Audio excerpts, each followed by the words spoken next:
Hey, BillO'Reilly.com premium members, welcome to the No Spin News for Monday, September 25th, 2017. All right, I'm going to get into this anthem protest because it's a much bigger story that's being portrayed. You know, it's back and forth between the president and the players and all that. Okay, there's a much, much bigger arc here. And then we're going to have our pal Brian Kilmeade come on in. He knows a lot about sports, a Fox and Friends host. He's on a train now. Going to Washington, so he's going to talk to us from the train. That ought to be interesting. There will be an announcement tonight by Sean Hannity on his new time slot, 9 o'clock, on the Fox News Channel, about me, your humble correspondent. And it'll be a very interesting announcement. So if you don't catch it, I'll tweet about it, and we'll have it on BillO'Reilly.com immediately after Sean announces what he's going to announce. I will be on the Hannity radio program tomorrow, Tuesday the 26th. And so a lot of stuff happening, as I told you it would. All right, let's get to the NFL. All right, so I'm actually listening on my way to Mass to the Jacksonville Jaguars, Baltimore Ravens game in London yesterday morning, and I'm hearing the announcers saying that a number of players are kneeling and refusing to stand for the national anthem. I get angry. This is a foreign country, England, foreign country, okay? And the disrespect, and that's what it is, being shown the American flag and the national anthem on foreign soil, shocking to me. Now, the GM of the Jaguars is Tom Coughlin, used to coach the Giants. He's a patriotic guy, and I go, Coughlin's letting this happen? But then I remember the owner of that team is kind of a liberal guy, although he supported Trump, but socially. So I'm going, this doesn't bode well. And of course, I remember that Donald Trump had said in Alabama earlier in the weekend that the SOBs who refused to stand for the national anthem in the National Football League should be fired. So I said, okay, this is going to be the big story there. And indeed it was. So even if you don't watch football, you don't watch it, what was going on was that a number of players, 200 approximately, far more than a few that had done this in the past, were disrespecting our national anthem and our flag. Now, they say it isn't disrespect, but it is. Because you can protest in a million different ways. Okay, and I want to get this point across. So I write a column after watching the games for thehill.com. It's posted on BillO'Reilly.com. You can read it. Basically, solving the problem. I want you to read it. I'm not going to tell you what it is, but it solves the problem. But the point it makes that I have to tell you about is that the owners of the teams have a perfect right to tell the players this is what you can and can't do once you're at the workplace. Here's what you can and can't do. The perfect right to do that. And if the player defies it, the player can be fired or suspended or whatever. But more importantly than that, can you imagine if you are in Afghanistan fighting the Taliban and on ISIS and other terrorists, and you tune into one of these NFL games, which they do. Armed Forces Network has every game for our military people. When I was in Afghanistan, I watched one of the games, and in Iraq too. And you're sitting there, and you see this, how do you think you feel? Why are you in Afghanistan? Why? Because the United States of America has chosen to spend trillions of dollars and sacrifice lives of brave men and women so that the Afghan people can be free. That's why we're there. We're protecting our own interests by keeping the Taliban and ISIS and Al-Qaeda from coming back, yes, but the primary goal is to make this a country that functions in a democratic way. Am I wrong? So I'm over there and I'm watching this and I'm going, what the deuce is going on? So what the deuce is going on? Well, you basically have some athletes, not just in the NFL, but you saw the Stephen Curry on the basketball, the NBA, San Francisco Warriors, got baseball players, whatever, who believe that this is not a just country. We're not just country. That cops kill blacks, hunt blacks down, And this is an epidemic. It's not just the exception. It's an epidemic. It's a design. Some of them believe in white supremacy. Colin Kaepernick, big, look, it's always been an unjust society. This is the far left mantra. All right, it's not just blacks and minorities. Bad country. Far left believes the United States is a bad country. Always has been. Now we're white supremacists now. This is why they're going after, as I told you last week, the Constitution. It's a white supremacist document because of Washington and Jefferson were slaveholders, and so were a lot of the signers. So we got to do away with all that. Okay, that's the end game.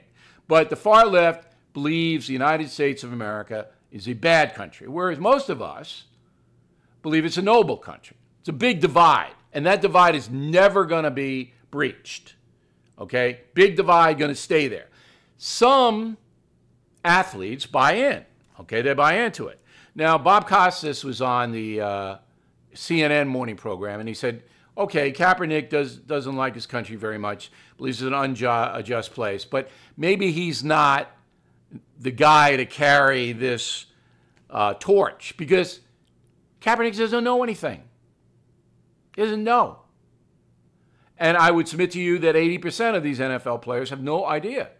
You put them up against me in a debate situation, they're not going to know anything.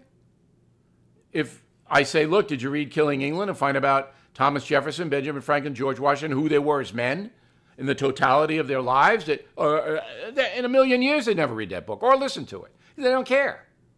You're force-fed this mob mentality on the far left. We're a bad country. And then every time there's a screw-up, and there are screw-ups all the time, that feeds right into the narrative. Do they point out that every country on earth is imperfect and has massive screw-ups all the time? We have actually fewer screw-ups here when it comes to violence, when it comes to the justice system. Okay, so enter President Trump. Never a good thing in these kind of controversies. So the president, playing to his crew in Alabama, wants these Neal people to be fired. Now, he's entitled to his opinion, just as the dissenters are entitled to their opinion. But they seize on that, they being the protesters, to make it an anti-Trump protest. It becomes not only America's bad, but anti-Trump. All right, let me prove it.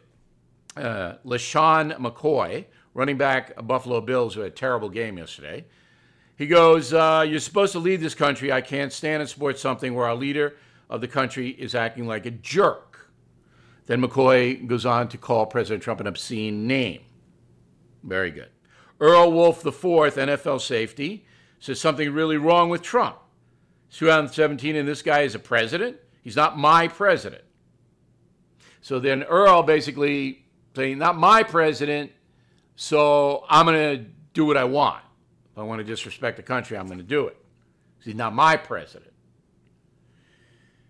Now, one of the worst offenders is a guy named Michael Bennett, Seattle Seahawks. He said earlier this summer, I love hot dogs like any other American. I love football like any other American. But I don't love segregation. I don't love riots. I don't love oppression. I don't love gender slander. I just want to see people have equality that they deserve. Segregation's illegal, okay? Rioting is very rare, thank God, okay?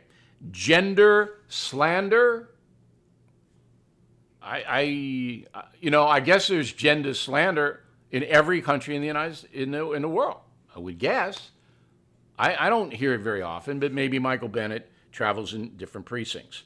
Okay, little history. This isn't new. 1968, the Olympics, all right?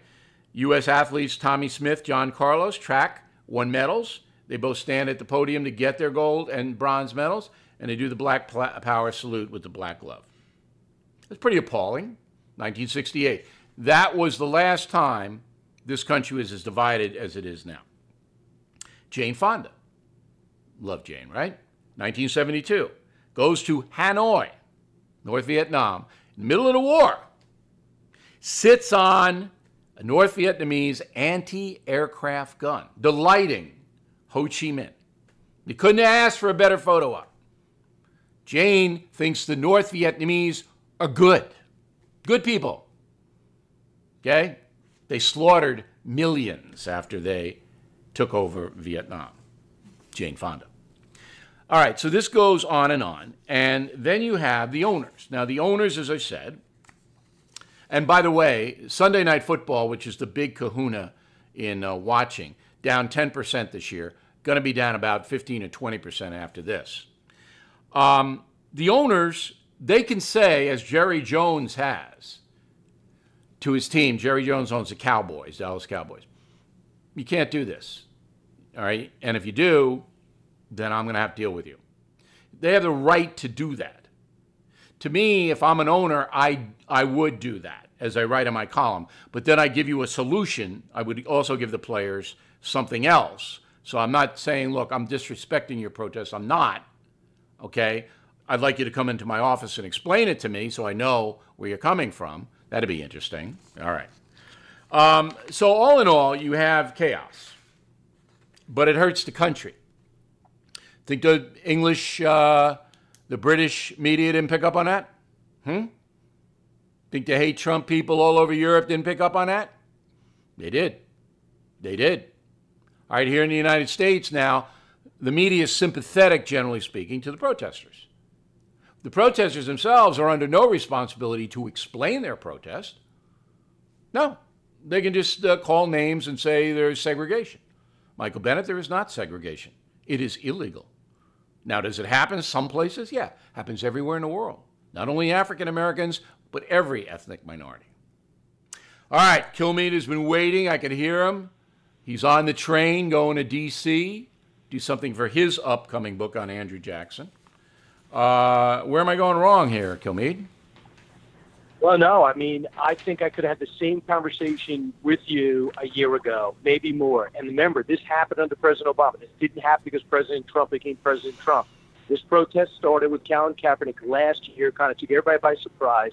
Then he got a lot of momentum behind him, and next thing you know, this is up and down, and, you know, you're for Colin Kaepernick, you're not. 60% of the country is against him.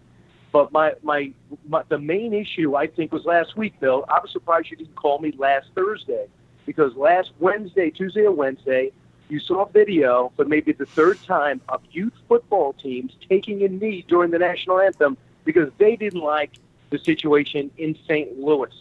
They didn't like the situation with race relations in this country. You're in third grade, but that's the damage this is doing to the next generation and poor supervision with these parent coaches. Okay, so but if you're raised in a home, that has that point of view, whether you do it on a football field, Pee Wee football or not, you're going to get inculcated. And the reason that I didn't make a big deal out of that was because Trump wasn't involved. Now this is at the highest level. See, Trump, and this is my next question for you. Trump raises it, and I don't even know if I guess he has to know, but he raises it to nuclear proportions. So if you didn't say anything about it, it would stay semi-dormant. But then once he gets involved, it goes up here.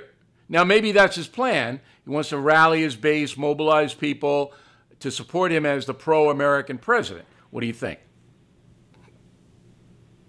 I think it wasn't planned. I think it was one of the many things that bothered him. You know, that usually if you're talking to him in the White House, he'd say, hey, by the way, there's protests on these Sunday games. What's your reaction? Like President Obama with Trayvon Martin came off a question. The Cambridge professor came off a question. The police acted stupidly. So 20 minutes. He brought up something that clearly bothered him, as it's been bothering me for over a year, that you're disrespecting. I don't care what your complaint is with the country. We're all in the same family, in the same ship. We got to make the ship better. But can't we agree that the country needs to be saluted? The flag needs to be respected. I thought President Trump made it worse yesterday. I thought that he made it easier for people to protest. So instead of 12 or 8, we have over 200 and more tonight. Right. So he spurred it on, but there may be a method to his madness. But I agree with you, knowing Trump for 30 years, that it's a stream of consciousness that goes through his mind. And if something pops into his mind while he's speaking, he doesn't censor himself. He pops it right on out there, and he doesn't like these protests. He doesn't like the knee. If I were the president, though, if you're going to do that and throw that kind of a bomb, which it was, then you have to explain it a little bit further, saying, look, the United States has freed billions with a B, billions of people all over the world at tremendous sacrifice to our life and treasure. World War II, the best example. All right. So even if you're dissatisfied with the current state of the country, you have to salute it because it is a noble nation, was founded on noble principles. But Kilmeade, you must know, sitting there in the morning, semi-delirious on that couch, you must know the end game here. This is being whipped up by the far left cadres, aided by the media, to tell Americans once again, bad country, we need to overhaul everything. That's what this is about. I think that could be it. He also wants to stop it because it's politically incorrect, and he knows, he actually feels it, but he also knows that at minimum 65% of the country say stand up, don't kneel down. So he knows it's popular, especially with the audience right in front of him. You just did a live show in Tampa. You know, maybe you might say things that you wouldn't normally would or a different way because you could feel the audience. You know what the reaction's going to get and how to get it. So my feeling is when you put Bob Kraft in a situation where he just got to say, listen, I gotta condemn my buddy. I was just in the Lincoln bedroom the other day, but I got to condemn him. And Jerry Jones is going to have guys kneeling tonight. Jerry Jones won't. But look. Yeah, you know why Kraft did. Bob Kraft is the owner of the New England Patriots. And Kraft and Brady are good friends with Trump. But you know why Kraft had to do that? Because now they're worried, the owners and the coaches, that the team will fracture and the team will be at each other's throats over politics. So there won't be a united team. There'll be dissension on the team and in the locker room, maybe even leading to fisticuffs because people feel very passionately about this. All right? And you know, when you disagree with somebody in politics, you're a racist, or you're this, or you're that, or you hate blacks, and on and on and on. So that's why Kraft and the other owners are backing down. Go ahead. I also thought it was SOBs. I mean, if he just said, I wish these guys would stand up, and it'd make me feel a lot better watching on Sunday. I'm sorry, come on, Kilmeade. I'm sorry, their sensibilities were offended by SOB. You know, I don't buy that at all. It's about race. In the National Football League, it's about race. It's about blacks believing that this country persecutes them in some, like Kaepernick, all right, or doesn't give them a fair shot. That's what it's about. Now, I was on a radio on Sirius today, and big discussion about Killing England, my new book, and how if you understand the tremendous sacrifice that was made by Washington, Jefferson, Franklin, and all the patriots who fought against the king, okay, what did they fight for? They fought for freedom. They fought for the right to dissent when there was no dissent under the king. All right, and many of them died, many of them were maimed. The things that they accomplished were amazing. Okay, all of that perspective, the World War II, Afghanistan today, how the Constitution was forged, all of that, right out the window. And that's the way the far left wants it, Kilmeade. That's the way they want it. I agree with the monument, the attacks on the monuments in history. Right. Trump was 100% right when he says, when they come for Robert E. Lee, they'll be coming from Jefferson, Washington next. I get it, and I agree. I thought all this stuff has been terrible, but I just thought he could have played it differently. For example, he had an incredible week last week at the UN. He used his one-on-one skills, he used his diplomatic skills, he used his blunt talk, and we really moved the needle in America. Disappointed in healthcare? Well, get used to it. We're always disappointed in the healthcare situation. So instead, we're talking about the NFL all day Monday. I'm just not sure that works to anyone's advantage. We just end up going at each other all day. What I would love to see him do is pull these people in. He goes, you know what, Bob Kraft, 7 of you guys have given to my campaign. I like that. You're very much in my camp. Right. So come into the White House. Yeah, let's have a discussion about it. But it turned into a dog and pony show, and most of those athletes wouldn't even show up to do it because their frame of reference is so paltry. So, Kilmeade, I'm going to be on your radio program tomorrow. Okay, yep. On Fox Radio. And then there's a big announcement by Sean Hannity tonight, so you got to tune in and watch that. Yeah. Are you going to tell me what it is? No. I want everybody to watch Hannity. It's his first night in the 9 o'clock slot. coming back where Hannity and Combs used to be. Yeah. So Sean and I had a major discussion yesterday and came up with some very interesting things to tell all the folks, and he will announce tonight a big thing.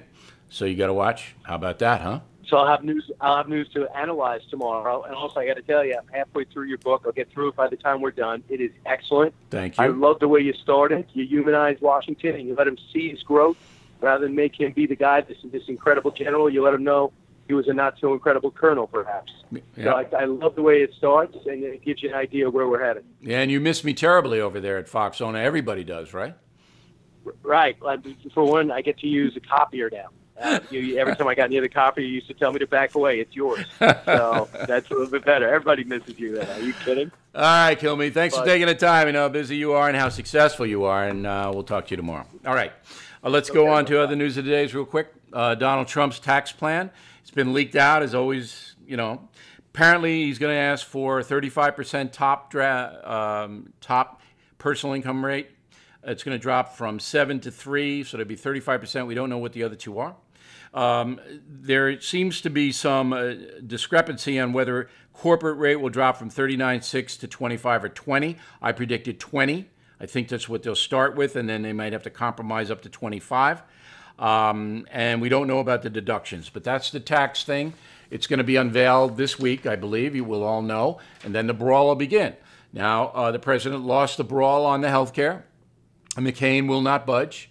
John McCain, not going to vote for it. You're never going to get Susan Collins, Republican senator in Maine. Not going to vote for it. You're never going to get Rand Paul. Those three defect, you don't have it. Even though they're doing last-minute things. And I'm surprised. I made a mistake. I thought John McCain would go over to Lindsey Graham's side, his pal, who sponsored the new health care law, but McCain will not. New poll by ABC News. 39% of adults believe Donald Trump brought needed change to the USA. 59% say he hasn't made any decent changes. Okay. Do I care about this poll? I'll just show you the little graph. No, I don't. It goes in the garbage. Why? Because of a new report today from a group called bombthrowers.com. This is a conservative outfit, so I don't know what their research is, but I'm going to read it to you because I believe it. But I could be wrong. So in the 2016 presidential race, the polls were fixed. And many of you believe this. Okay? They were fixed because the sample included in overall polling 29% more Democrats than Republicans. So, of course, the polls are going to skew to Hillary Clinton. The Economist poll, Economist is a magazine out of Britain, 24% Republican, 38 Democrat in their poll. So I'm just reading this to you because you're right to be suspect of the polls, but there are certain trends. So I believe that Donald Trump's job approval rating is around 39%. And I believe about 55% of Americans don't like the job he's doing. If tax cuts get passed, that'll jump to 49% job approval, 49 from 39. He'll go 10 points up, and 45 down. So he'll 49 approve, 45 disapprove, if he gets the tax cuts passed. The other people just don't know. All right, they're busy watching these reality shows or whatever. I mean, they don't know, and kind of depressingly, they don't care. They don't care. So whatever their coworkers are saying or whatever, that's what they'll say. Lemmings. All right, finally, in the University of Missouri, you remember that they had the football team. This goes right back to what we were talking about with the NFL. University of Missouri football team a couple of years ago, after the Ferguson stuff, said we're not going to play because we have racism on our campus. Mizzou is racist. Remember that? Okay. It was a big brawl. You had far left professors threatening people. It was crazy, crazy, crazy, crazy. Well, what's happened at the University of Missouri, big thing, is that their enrollment is down so much that 7 dormitories have closed. So now Mizzou administrators are renting those rooms for $120 per night if you want to go to a football game at there, which nobody does because the football team's terrible.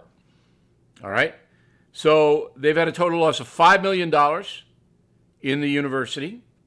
Their alumni donations way down. And this is what happens when you lose control. That's what happens. It's as simple as that. Okay. How about some mail? All right, we got some mail here. Then I've got a good word of the day, so hang tight. This is from Paul Sholua, Boston, Massachusetts. I got to get up to Boston. I haven't been up there in a while. I got to get up there. I have no problem with players locking arms and facing the flag during the national anthem, but the broadcasting networks did not need to show players in protest. If you're offended by viewing these protests when you're trying to watch football, just boycott products advertising the games. I don't believe in boycotts. I think they're anti-democratic. I don't believe in that. Once in a while, I'll point out a situation that I think is desperately wrong, and I'll tell you who's helping that, enabling that, and then you can decide. As for not showing the anthem, that's a capitulation, Paul. I wouldn't, show it. Show the American people what's happening. Already, as I said, the ratings for Sunday Night Football, the premier broadcast, down 10%. It's going to get worse.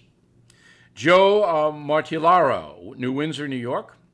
I've decided to dump the NFL. The entire Baltimore Ravens team disrespecting the flag in London was the last straw.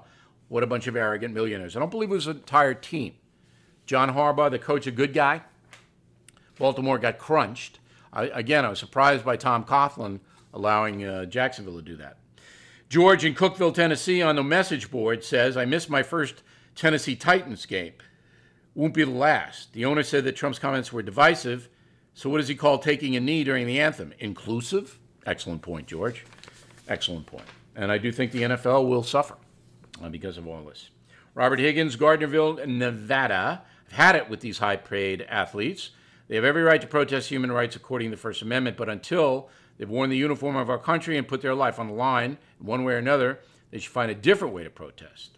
As a retired Navy vet, I resent the disrespect to our flag. Well said. Martina Randall, Rosamond, California. What exactly does it mean now that California is a sanctuary state? And how come we Californians didn't have a say in that decision? But you did, Martina. You did. You elected these pinheads. Not you. I'm sure you voted for sane people.